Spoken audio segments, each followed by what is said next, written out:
Hello teacher, so today I'd like to tell you part 2 describe the science subject that you study and like. To be honest, I'm a doubter person, so I take a liking for something relatable and related to my life. When seeing this topic, the first subject that springs to my mind is biology. At the beginning of high school, I was immediately attracted to this subject because it can provide me a lot of information about living things and their vital processes. I also learned about evolution of species. Charles Darwin's with theories of evolution was an eye-opener. It was quite funny to know that monkeys were our ancestors. It took millions of years first to get the present shape of their body. Moreover, there are some incredible facts about flora and fauna, and also our human body as well. I came to know that human body is the most beautiful yet complicated structures on the earth. I also know more about function of different systems in our body, such as respiratory, digestive, circulatory, and nervous system. To get enthusiastic about this subject, the teacher tried to get us close to this subject by different teaching methods. Instead of blinders with science, she tried to put everything in layman's terms.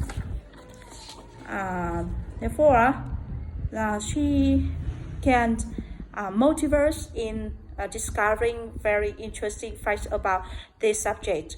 It helps me a lot with the school curriculum, but also with the problems I face in my life.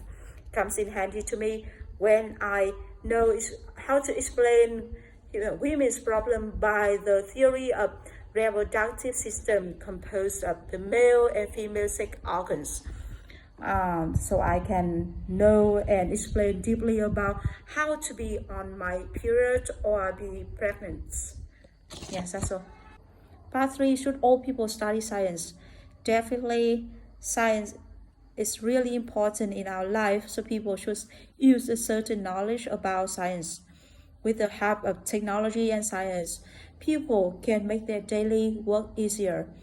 For example, in the case of education, we know that teachers use multimedia for teaching instead of chatbots, graphics, or they can use some apps on the internet to monitor the class and taking attendance instead of taking note as in a traditional way.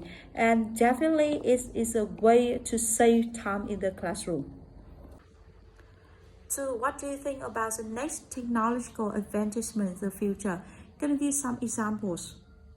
Well, thanks to the rapid development of science in all aspects, I strongly believe that the next development technology will be in our homes.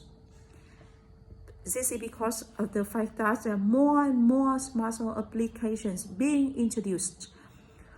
For example, the contents TV are monitored and we can use the TV for shop online as well.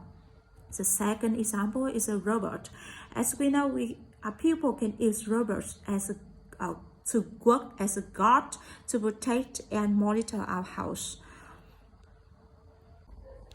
3. Do you think scientific discoveries can have some positive and negative effects at the same time? There are always merits and demerits in the domain, and scientific discoveries is no exception. Although science can bring people certain conveniences in terms of time management and work efficiency, thanks to the devices from the internet, people can have the access to any sources or information they would like to employ. However, relying on scientific advancements too much may result in pupils being lazy and less flexible. For example, in the case there are no internet connection, they will be struggling and stuck in their work, and they have no way to resolve their problems.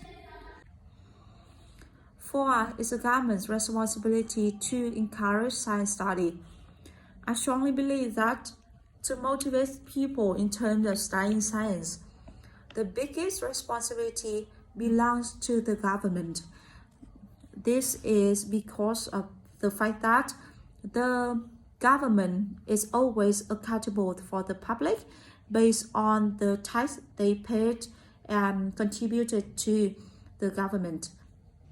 However, the family and school always have a share of responsibility in encouraging young people to study this subject. Therefore, they can have some way to raise the young generation awareness about how important it is when it comes to science, and then they give us some solution for them to use science in more effective ways.